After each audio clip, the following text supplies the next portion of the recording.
Balanced Growth Show live with me, Dr. Travis Perry. I speak a lot about balance and we talk about goals and values and systems and processes and productivity and myths and growing your business. There's one thing that sometimes gets overlooked, and that is our own limiting beliefs, our thought patterns, the things that we come to believe are truth when reality they are not. Now, I'm not talking about fear. Simple fear actually is good and can actually keep us alive. I'm afraid of falling off of a really tall building or cliff. So when I get to the end, my stomach does a little, as I'm looking down, I'm a little leery, cautious, afraid of actually falling to my death. Now, I don't mind flying in an airplane. I've done bungee jumping, cliff diving at about 50, 60 feet, depending on how we measured it. And, I've done some crazy things uh, because I had to get over that fear. Jumping into safe water or a bungee cord that's going to hold me with a net underneath me. Like there are different things. I'm not necessarily um, stuck in a panic or what a lot of psychologists might refer to as a phobia. In fact, I actually had to walk through crazy story. I was on the way home from a speaking trip down in Southern California, and I sat down on the airplane. I was just super tired. I wanted to get home to my family. I actually didn't want to talk to anybody, and I put on my headphones and just kind of did the thing. I put my head on the window and just wanted to go to sleep. But this young woman sat down next to me, and I looked over and said hi, and kind of went back to my being dormant and not wanting to talk or say hi or anything else other than that, and found that she couldn't stop fidgeting. She was super nervous. I looked over at her, and I could tell she was having a panic or anxiety attack. And I thought, well, I could help her, or I could just let her struggle and just fall asleep or something. Somebody else will help her. But my coach senses took over, and I started asking her some questions. And before I knew it, I found out that she actually hated flying. She was super panicked. She had a phobia. She had this great, incredible, and uncontrollable fear. And as I walked her through some of these steps, I actually didn't tell her what I was doing, but I allowed her, as I was asking her questions and kept her mind occupied, to not think about the flying and instead think of the things that we were discussing. I'm going to kind of explain this in our business as we're trying to grow, but we're trying to grow with balance. We have this balanced approach. It can be an absolute struggle to not allow our limiting beliefs and thought patterns to take over, even if we have great goals, even if we have systems and processes in place and we have support systems, our spouses, our family, other things that I talk about incessantly on the show and in the book. So, what is it that's keeping us from actually carrying this through, from actually seeing the steps through the process? It's our limiting beliefs. And if we allow our limiting beliefs to grow so big, they become like phobias, like this young woman who, by the time we landed in Las Vegas, where that was her destination and my connecting flight, she thanked me profusely. She said, I've never had such a great flight. I've never been able to just enjoy myself, relax, not think about anything. And then I explained to her the process that I'm explaining to you right now. I believe this is one of the biggest missing pieces. Others out there, coaches call it the law of attraction, secret attraction, the law of, uh, you know, the harvest, if you're biblical Christian. And while I understand that aspect, we also need to understand if we're stuck and we're not using these laws correctly, that we have these limiting blocks and fears and beliefs, how to get out of them. So I like to first talk about this pattern. We call it the serenity prayer, and apparently it's anonymous, and there's several actually verses of this. AA, Alcoholics Anonymous, likes to use this to help those who are struggling with addiction. A lot of times, addiction, again, limiting blocks, talk about limiting beliefs, they're keeping them in a cycle that is 100% detrimental to their health, their well-being, their relationships, everything. Yet they struggle big time to break free and break out of it. And there's a lot of research to back this up. I'm not going to get into that right now, but I am going to get into the practical.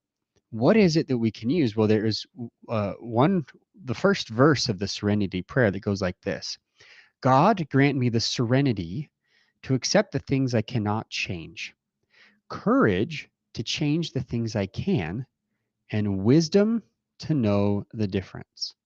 That's the Serenity Prayer. I know you've seen it, you've read it. You probably didn't even know that this was a prayer, the prayer of serenity. Some have suggested it's this or that person.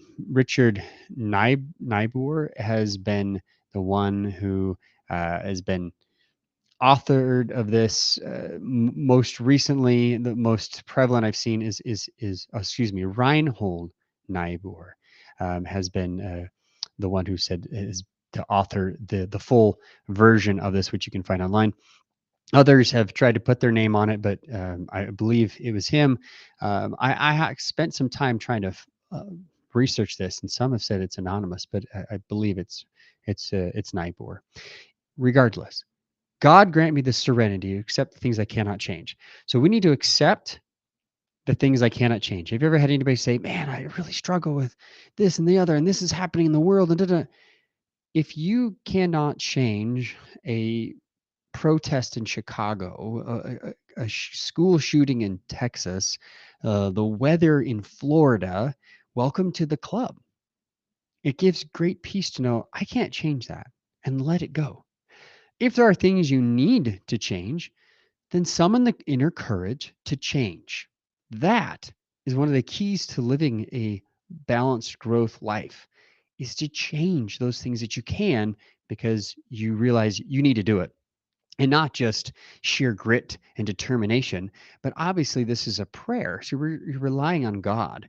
You're relying on the help of others to bring this to pass, even Christ himself. And wisdom to know the difference, to know when you should be changing things and when you can let it go. That's half the battle. My sweet grandma, she struggled with anxiety most of her life. She would call me and talk to me about this or this family member and their struggle and this. And I'd say, Grandma, is that something you can change? Well, no. And I could sweet talk her, and I would give her a lot of hassle because she's Danish and I can speak Danish. I lived in Denmark for 2 years and I learned her language fluently. We would talk all the time. And so I'd banter back and forth in Danish and say, Grandma, then stop it. This is not something you can change. Let it go. Don't worry about it. She was so caught up in worrying that she would like to spread that worry to others. And quite honestly, when I noticed it, I pushed back because I don't want worry in my life. I don't want cares of things that I cannot change. I want to be worried enough and concerned enough to take action and be a man and stand up to the things that I need to change in my life, which I have. And I'm striving to every day. Now, that's the serenity prayer. We have limiting blocks and beliefs, and if there are fears that aren't serving us, not true fears, fears that keep us alive or keep us from hurting other people, like maybe the fear of if you shoot someone you'll go to jail for the rest of your life, like that's a legitimate fear. Okay. But you should move from fear to a sense of love of others, that you don't even think about harming another person. Okay, that is the ultimate motivation in life. And I actually illustrate that in the book at the end of Achieving Balance, talking about love is actually the greatest motivator in the world. Love of a child, love of a spouse are the two most important things in the revised hierarchy of needs theory, according to psychologists back in 2010, as they revised Maslow. Maslow is old hat 1940s theory that actually does not stand up against the test of time scientifically, but is continually used in personal development spheres and should be done away with.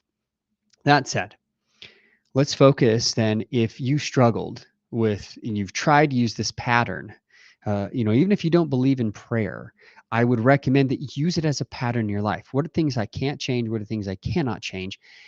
But if you're still struggling and you still can't let it go, There is a much deeper pattern. It's called the ABCDE method. Yeah, I didn't come up with the method. I didn't name it, but it actually works. And I use it with my clients all the time. Once you realize that you're stuck in a pattern, you have a cycle and you're not able to do something. Let's just say, hey, I want to create a course, or I want to be a coach, or I want to speak on stage, but your limiting blocks and beliefs are keeping you from doing those things.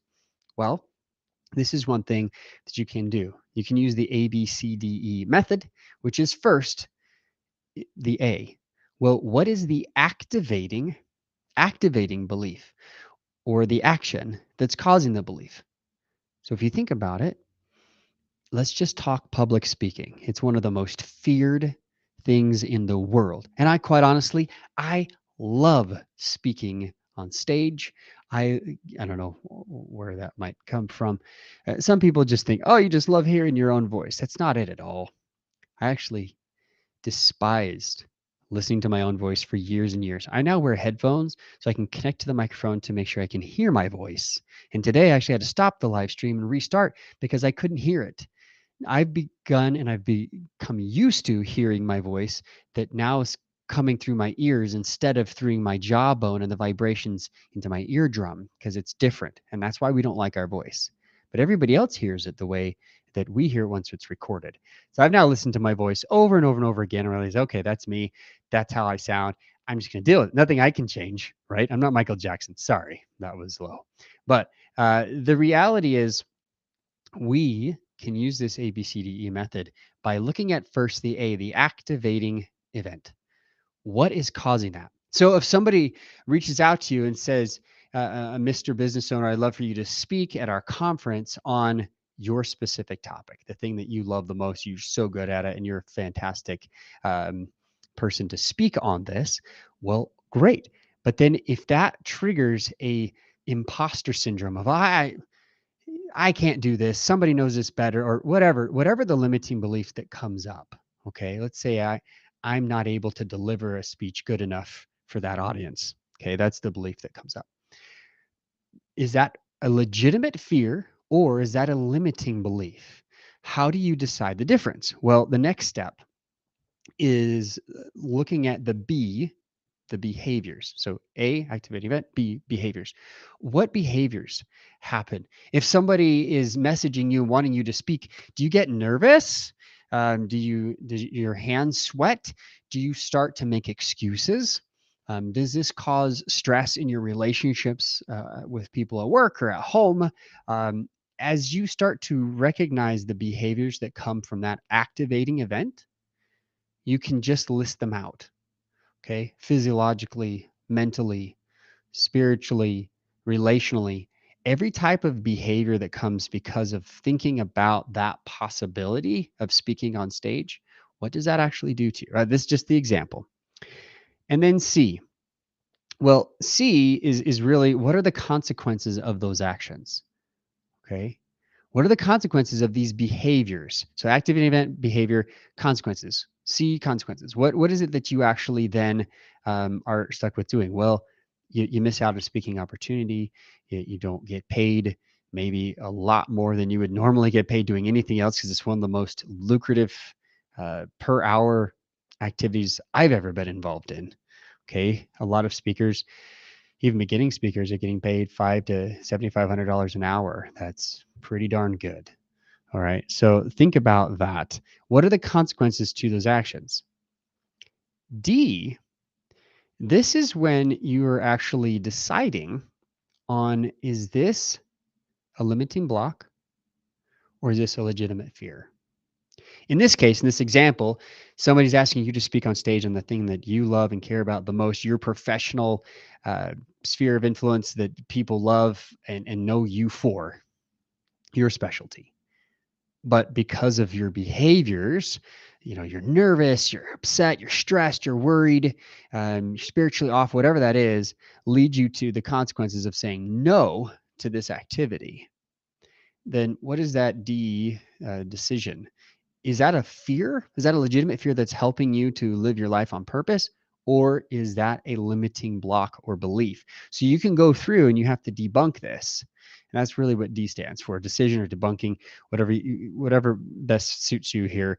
What is that? You have to decide, is that serving you or is that not? Is this a fear that's absolutely within bounds, keeping you alive, or is this a total made up phobia, even type of panic that is not helping you to get to your goals? Ultimately, that's what I care about the most for you in balanced growth, is getting to your business personal goals.